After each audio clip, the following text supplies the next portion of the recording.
Hello, Leonie. Welcome to my place. Thank you. I have the pleasure of hosting you. What do you have today? So today I thought we'd keep it simple. I just nipped to the good old Asian supermarket around the corner and picked up some gyozas. So we have some vegetable gyozas and some tofu gyozas. Nice. And of course, sriracha sauce, because you can't have a gyoza without Yes, some of course. sauce. I love sriracha sauce. Yes. And thankfully, it's not too crunchy so that we do not butcher the ears of our listeners. True. Yeah. I mean, if I notice that I've got a crunchy one, I think I'm just going to be leaning back to chew on it.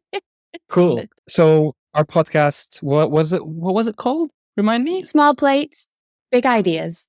And why? Because we want to bring out this vibe where we're able to speak about big ideas in marketing that happen in the industry, trends that we're seeing.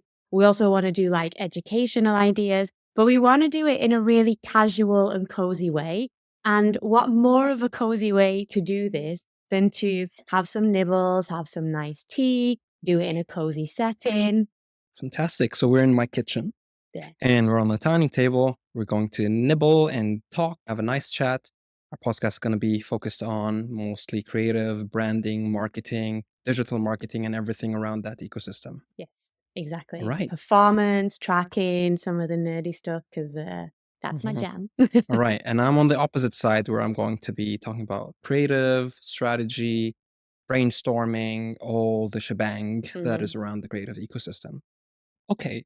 So we have a tradition on the podcast where if you bring food, you also bring the topic with you. Yes, I love that. So the topic that I would love for us to dive into today is about something that I see shifting in the industry. And I think something that we need to move further into that direction. And that is the divide that has happened in the past between brand and performance. And why I believe that we are shifting more towards those two things coming together. When I say the divide, I'm thinking of like 5 years ago when I was working in marketing teams, and it was like the brand team versus the performance marketing team. And it was like when two tribes go to war and neither could agree. And I'd love to put that on the table today to see if there is, to discuss where I'm coming from and why I think about this and how you think about it from a creative standpoint. And maybe we can also unpack why that might have happened in the past, why there was this, let's say, of heads, butting of teams between the two. But yeah, that is my topic that I am bringing to the table today. Interesting. So now you see a big change, right? So that you're saying they're blending together as Brandformance, right? Exactly. Oh, I like that, Brandformance. Yeah. I think I've we used can it even in some pitch decks in a way, but I think it's a common term right now. Okay. All right. So like for me, to be honest, creatives were always incentivized to come up with big ideas, something that is around award-winning aspects, something aspirational, working for the upper funnel. And for those who don't know what is the upper funnel, it is where you think big, you aspire, you inspire, you really flex your muscles on storytelling, you captivate the audience, and you bring brand awareness. And the system was built in the creative aspect in a way where you're proud of your work, you add it to your portfolio. And this is what every creative individual, like working in marketing, strives for. They want to be the talk of town and they want to make it to the awards. And then comes marketing and performance. Before creative wasn't measured, you'd see something on the billboard. They would measure things like, vanity metrics, like how many eyeballs are passing by this highway, therefore price that billboard or MUPI and so on. There were the tactics of, let's say, lower funnel, but they were like flyers they would distribute in front of a mall or something. Advertisers would pay shitloads of money for a page on a magazine, for a takeover, or on a newspaper, but you could never justify the return on investment. Comes social media, more metrics, more tracking, and creative is cornered in a way they need to think from a performance perspective. And of course, you are going to repel to the idea because now, instead of getting your inspiration from briefs, from aspiration, you need to be serving the digital marketing department Yeah, and their KPIs and goals. And suddenly, a creative ecosystem is bombarded by metrics that is so hard to break out of in order to bring a creative idea. Mm-hmm. The last thing I'm going to bring to this topic is when you are thinking from a creative perspective, there's also the ego, the aspiration side where when you work on transactional creative, you can't take that transactional putting portfolio. Mm-hmm. You cannot brag about it. You can brag about it as part of a whole narrative, Yeah. but not saying, oh, I worked on this for this ecom company and so on. Yeah. So therefore, I would implore a bit of empathy with creative, but also we need to detach ourselves from, oh, we just, fly and dream without our feet on the ground. Yeah. Because at the end of the day, everyone who's skilled and creative needs performance to improve. I'm going to give you two examples. A Formula One driver is highly skilled with response that is so quick that no one can actually become a Formula One driver unless they train their response system, their neurons, all that kind of stuff that's happening. And they rely on performance and data in order to perform better and to put a strategy on how they're going to win the next race or how they're going to design the next car and if it's fitting the driver and so on. It's fascinating engineering and science meeting top-notch skills. The other example is gamers as well. You train with that data. Like if you're not quick, if you're not agile, and if data is not given to you as feedback, then how can you build on your skill? Mm-hmm. For creatives, we need to be more quick and agile, and we need to create a weightage between brand and when we have that freedom to be creative. And also, we need to, first of all, sometimes work on the performance bits to prove that they work so that we can go back to the brand and show that data that is going to be super, super powerful for us as ammunition, as creatives, to pitch a rebranding or a new campaign and so on. But I'm going to stop here because I want to taste the gyozas and I'm going to hear what you have to say about this. Yes, the gyozas are good, by the way. Some of them are crunchy, so we might also have to do a bit of leaning back from the microphone. All right. Let's see if it Noted. picked up.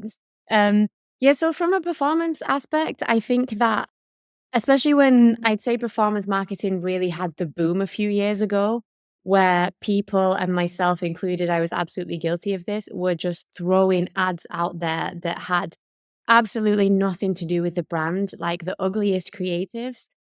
And because they were working in terms of performance, it was like they would argue and dig their feet in the ground and, I'm going to die on this hill that these are the right creatives that we should be using.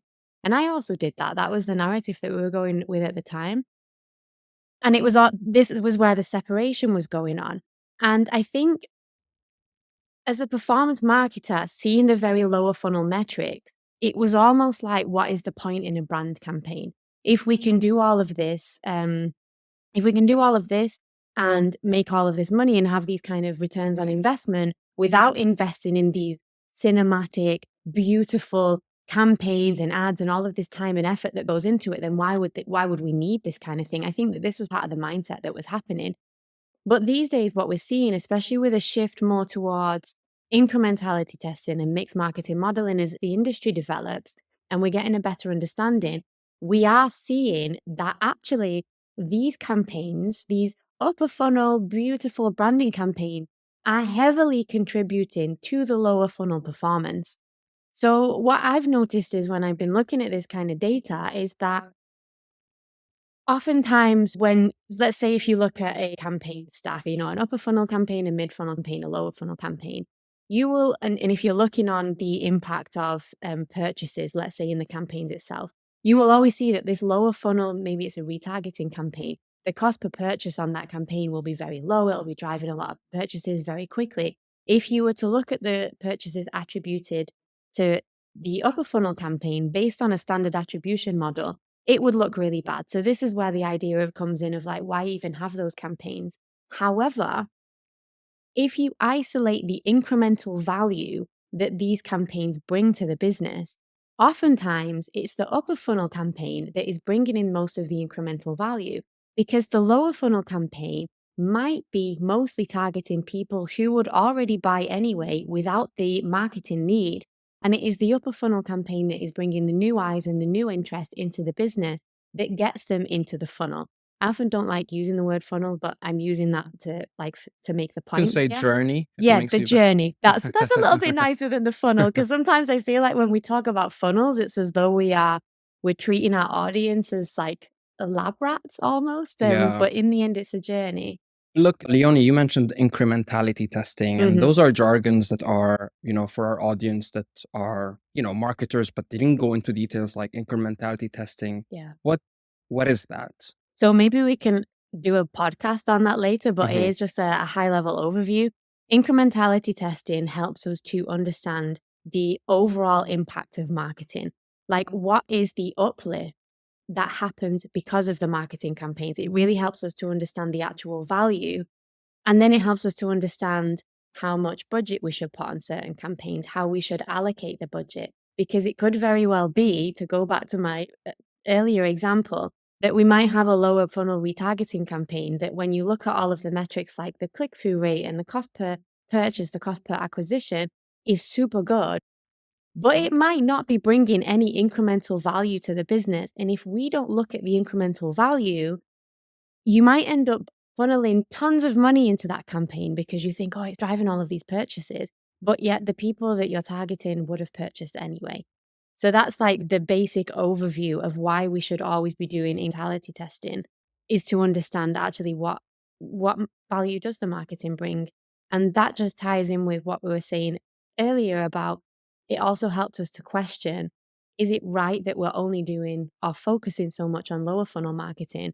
And I'm starting to see a shift that we are needing to focus more on like this upper funnel, the inspirational stuff. This is music to my ears, Leonie, to be honest. It's been the most pain point to kind of justify why big ideas or aspirational ideas do pay back off. But like, it's just, the fact is, from what you were saying, if I understood it correctly, it depends what are you looking at. It's the Mhm. perception. Because when I was working, so I worked in creative agencies, I work in media agencies, I worked on the client side, I worked at Pinterest before, Mhm. and I worked at ad tech companies. The thing is, a lot of what I see is marketers looking at a specific attribution window. Like, okay, this is converting me, and they squeeze the lemon to the maximum. But guess what? The lemon will lose some juice, and you cannot be so obsessed with the last drop. And that's why when you talk about um, going through the journey, it Mhm. means you get more lemons Mhm. so that you can create that juice. Yeah. Excuse me with my metaphors, but juice I goes love very it. well with gyoza. Um, all I'm trying to say is the industry, the creative industry, and the marketing industry in general has always struggled to justify that ROI. We always talked about frequency and reach Yeah. and all that kind of stuff. And the whole market shifted to the short term wins. Mhm. Yes. And they didn't look at the strategic overlook. Yeah. And I'm gonna, like, just to add a bit of sprinkle here to kind of say, usually, when you go at the upper funnel, the beginning of the journey, when you want to capture more audience, you go emotional. Yeah. You You have to. always go emotional. You can tap into nostalgia, you can tap into a specific life moments, seasons. You go through the range of emotions of a human experience. Yeah. And that's how you capture. Yeah. And what the market wants, or not the market wants, what the audience wants to see is that emotional hook. And that's what's going to convert them. Mhm. But what marketers or brands usually do is that they just, most of the time, they're biased to the rational purchase, not the emotional. It's Yeah. like, okay, give me your money, ka-ching, ka-ching, ka-ching. And then the people who are already there, what you mentioned, they're already your customers. Yeah. You're tapping into loyalty, fan Mhm. base, but also you have lifetime value. Yeah. Yeah. If you advertise too much, and we need another episode about ad fatigue, Yes. but if you advertise too much to the same audience and you're so obsessed, it is going to fire back Of course it is. because you have the law of diminishing returns. Yeah. There's an expiry date on everything. Yeah. Everything has a lifespan. Why are marketers obsessed with just investing in the lower funnel. Yeah. For the life of me, I don't get it. It's logic in a way. 100%. Yeah. And what you just said about I just want to tie two things together because you said something really good there about the attribution model and people only focusing on one thing. In the end, an attribution model is an opinion. Whether you choose first click, last click, linear, or whether you add some kind of, well, if you're adding weighting based on incrementality testing, for example, then it becomes a little bit more mathematical. But if you're choosing the basic attribution models that are usually available in most of the reporting tools, that is an opinion that you are laying on and saying that the last click is the most valuable. That's not based on science, because actually it's very difficult to measure the different levels of value that each of the touch points brings. So yeah, we also need to do another, I don't want to go too far off the topic into that, but I just wanted to say, because I wanted to underline the point, what you said about only focusing on the lower funnel, only focusing on a certain attribution window, and how that misses the whole bigger picture of marketing. And I wonder if part of the problem that was, I mean, you underlined it correctly in the beginning, like you framed it in a really good way, and it helped me to understand in that how much pressure was added to creative teams. But I wonder if some of this separation also happened because the teams were developed in silos with the different KPIs that they had to look at. And had in the beginning somebody introduce this bigger picture that overall we want to understand the whole of the impact of marketing on a business. I mean, I guess it was there to some degree in a lot of businesses, but I always felt like when I was like a little bit more junior, we never got to see the bigger picture of the business about like what's the whole marketing team doing. We were so siloed and so focused on lower funnel and performance. Yeah, I mean, look, I see, like, as you were speaking, I was just getting, as we say, like, small plates, big ideas. I was thinking of like the automotive industry, who were all just into diesel and fuel, and then you had the hybrid cars who are mixing electricity with fuel, or and then now you have electric. So it's a whole And Jaguar. evolution. Yeah. We'll talk about this in Yes. some in the next episode. But in general, the way teams were made to function in the traditional way, you had branding and corporate branding sitting somewhere up. They didn't share what they worked with or on. And the creative team was protective of their work and Yeah. their time. And they needed that space they were pressured to create those ideas. And then from a performance perspective, the media landscape has changed so much. Back in the day, you used to create media one-to-one. Now you create one-to-many, and vice versa as well.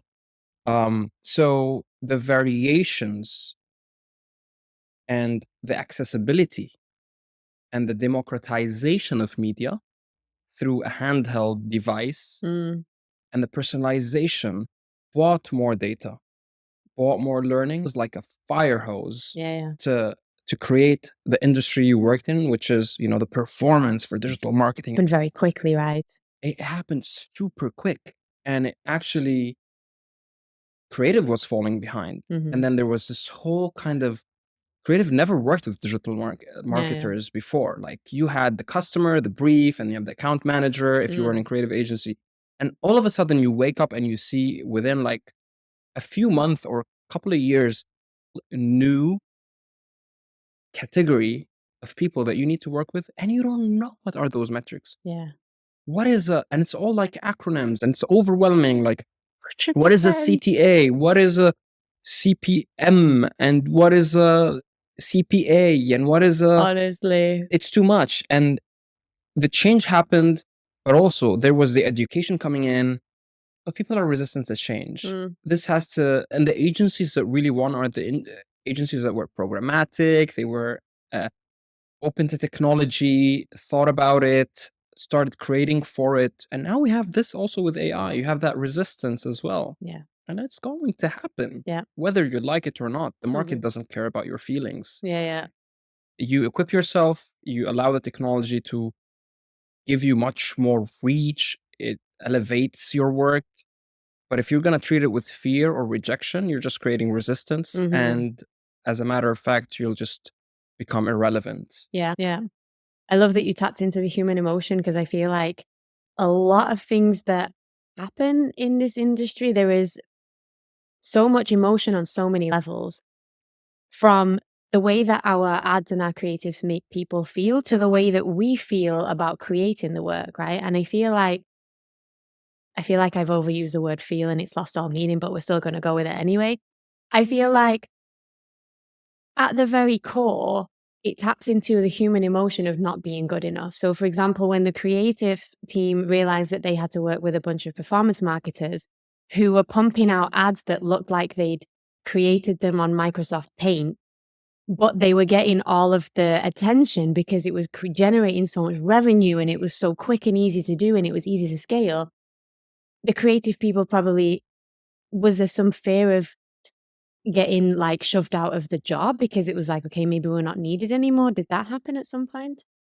Um, I'm not sure if that happened. I feel like there was kind of a context that was missing from a creative perspective.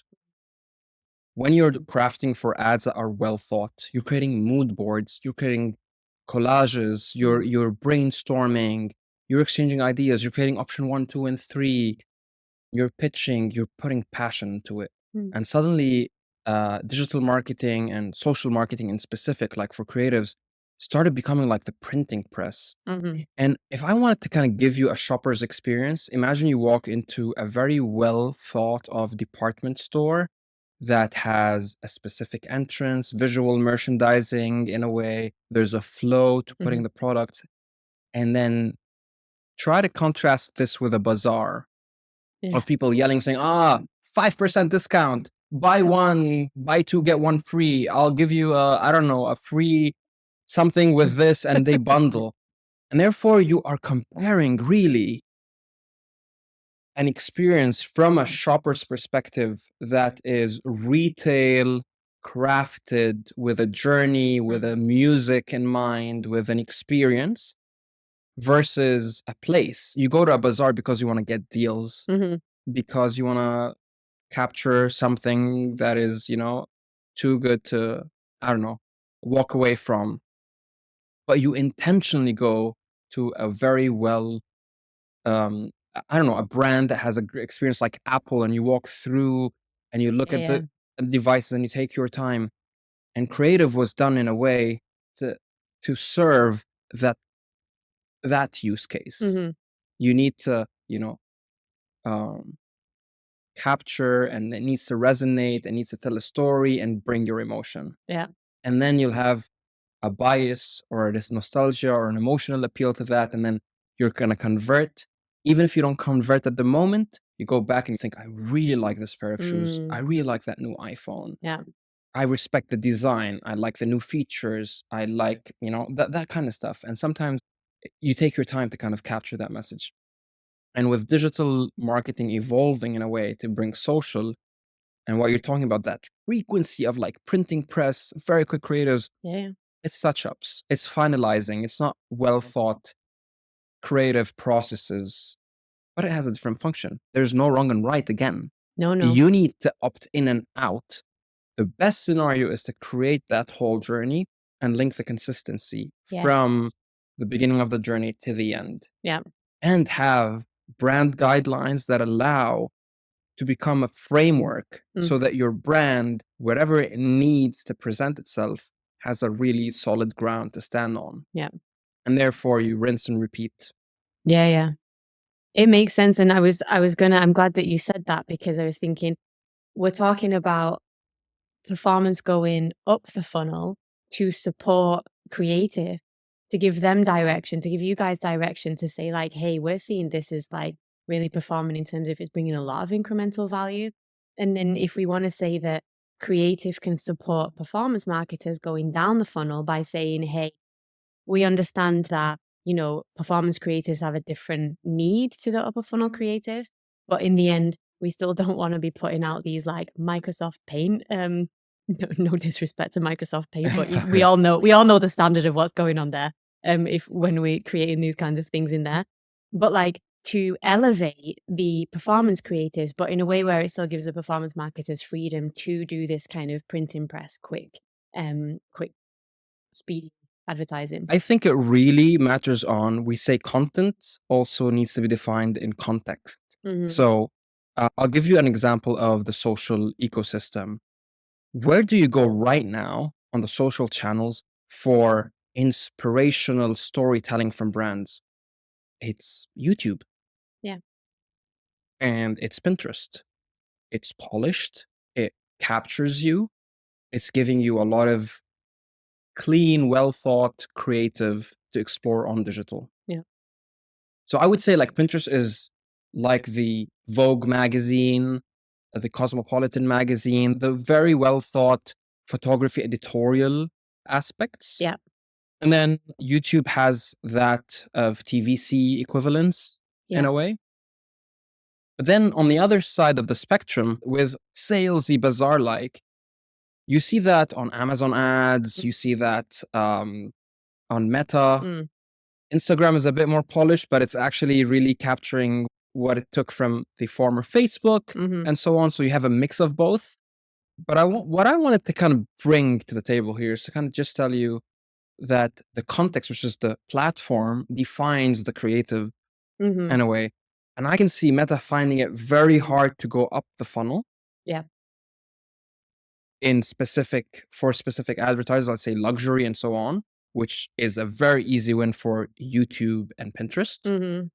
And vice versa, for YouTube, you cannot see lower funnel aspects. You know, you do with a bit of their ads and so on, Yeah. but upper funnel and mid funnel are much more powerful there Yeah. Yeah. because the mindset of the audience and what they expect Yeah. from the creative or the ads they see. I see Pinterest going more shoppable down Mhm. it's easier for them to kind of go down the funnel Yeah. because they've already established something that is tough to crack, Yeah. and then they go from there, and that's where the quality comes in. And it's harder it would be interesting to see how advertisers on Meta or how Meta kind of gets branding much more powerful and creates a mindset Yeah. Yeah. to dominate a bit on the branding side. Yeah. You can see branding, don't get me wrong, like a telecom ad or a banking ad and so on, but it does not feel the same. You feel that the audience is different. Like if I see it on YouTube, I think it's gonna create that brand awareness that is much more sticky. Yeah. I don't know if you agree. I agree with that. I would say that on Meta, there is less, and this is Facebook and Instagram, there's less room for storytelling. I don't know if it's the speed that people use the platform at because it's very quick. So people are just expecting to see like pop, pop, pop, different ads and different pieces of content. You even see it with the type of organic content that's created on there, right? Everything is focused on like maximum to 2 minutes.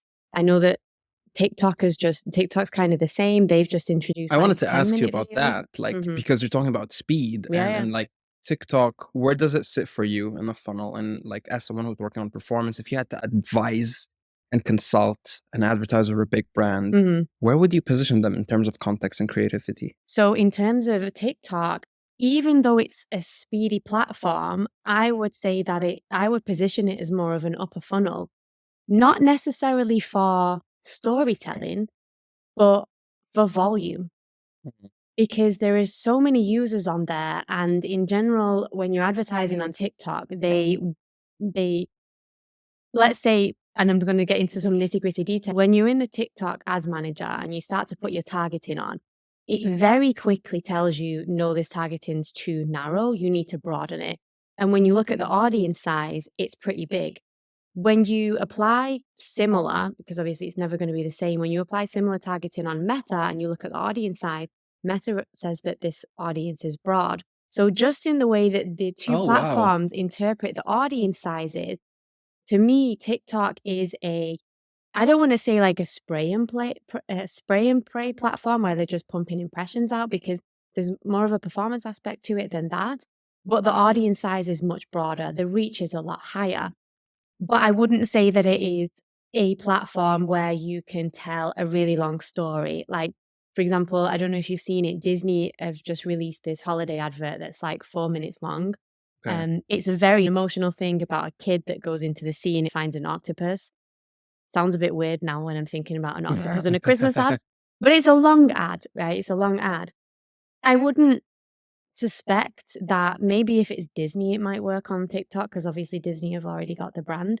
But I wouldn't recommend for somebody to put a 4-minute ad live on TikTok purely because of the speed of the platform. However, if you want to deliver impressions and get share of voice and start to have an impact and bring people into your customer journey, funnel, your customer journey, TikTok would be the place to go.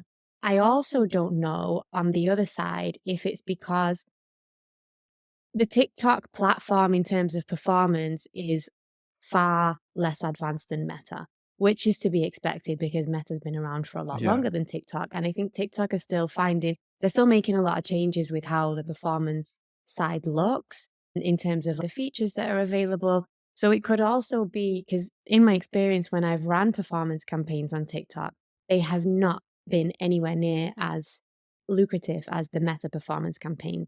So it could also be a platform maturity situation why that is. Because if you were to ask me based on what we've just talked about when we're talking about speed and storytelling, TikTok should be lower in the funnel, but it's not quite there in terms of performance. It's surprising and eye-opening for me to hear that because, like, from a creative perspective, I would just put them in the mid to lower funnel Mm-hmm. because of what you're talking is lacking in performance.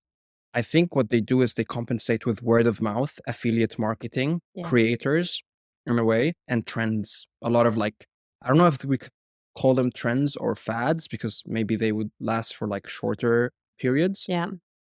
But I would say that it is content speed at steroids. I always say that TikTok is like you taking the remote in the early days where your dad is zapping channels and just like scrolling.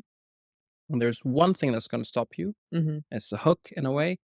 But most of it is actually TikTok is built on people trusting people, Yeah. than people trusting brands. Yeah. So I'm going to take that brand and talk about it. And I found this on TikTok. I bought Mm. this on TikTok, and that's the difference. And I feel like we can't compare it to Meta. Meta is more of the brand's voice. TikTok is the people's voice in Yeah. a way. Oh, If I had to nice. kind of like, Sum it up. yeah. So Yeah. wherever you go in the journey, the main element or the formula of TikTok is always going to put the people Mm-hmm. to talk about the brands. Yeah. So think about like rating and reviews and testimonials Influencers. in a audiovisual power Mm-hmm. rather than the brand crafting stories. And so you have more creative freedom there. But then when you have creative freedom, that means you're not going to have consistency. You're going to have different styles. And that's a democratization again Yeah. of content creation. Yeah. And that's what's getting the others to sweat and catch up to the game because of this whole people trust people. Mm-hmm. And if you think about it, if you go before social media, the forums and blogs were the earlier TikTok because True. you would discuss things. And today's new version is Reddit. And now Yeah. they're building up their advertising offering again because they're getting the audiences and so on. Yeah. Yeah. Have you seen their stock? Yeah. Yeah, And you can also see it reflected in that advertising platform. Like that thing has absolutely. come on leaps and bounds in the last year. 100%. Yeah. I mean, I feel like we circled off like a little bit on the topic, but I feel like we unpacked so many good things there about like, I love the fact that we were able to, and maybe we can even deep dive. I also feel like we've generated about 5 ideas for new episodes, but like actually understanding the ecosystem of digital marketing, because I think you brought some really good points to the table about how to use YouTube and how to use Meta and how to use TikTok and where, at what point should you be hitting the audiences? Because I think a common misconception is that people should be hitting all channels sometimes. And yeah, this is definitely something for another episode, but that people should be hitting all channels at all times. And you just really perfectly underlined that and said, actually, it might not be the case because every channel has its own use case, its It's a own way. personality. Yeah, The nice. closest way I would say, but thank you for like, when you watch CNN, is it the same mindset you have or expectation and then when you flip the channel and watch ESPN? It's totally No. different. You're not expecting the ads you see on CNN to be similar to a kid's channel, and so on and so forth. Yeah. So as an advertiser, you have to think, okay, I'm going to promote chocolate chip cookie on TNT or Cartoon Network or whatever, but I'm gonna promote Old Spice and whatever on BBC News. BBC News and so on. Really, and it just I'm baffled. I'm like shocked, like with marketers like treating all social media platforms the same. Yeah. You have different psychographics, you have different demographics, and so on. Yeah. So I'm not gonna rant much more about this, but I did learn a couple of things also from you in terms of Me like too. the performance bits of where do you look at and how is it very different in terms of attribution and so on. Hearing your perspective on TikTok also was really something I never thought of before. So thanks for shedding light on that. But yeah, I mean, I really love this topic about brand and performance. I Me think we too. could easily have a part 2. But Yeah, like, I think so. Let's stick with part 1. Let's see what our audience likes. And yeah, thank you for bringing all of your metaphors because you frame things so well. And when you're saying them, I'm damn, yeah, he's good at that. It's this visual aspect that you got in your brain. Well, that's the least like for you getting me gyoza. I ate more than you did, so Just a really month after good the ones. episode. Thanks so much, Leonie. Thank you for It was a pleasure hosting. talking to you. And until the next time. Yeah, until next time.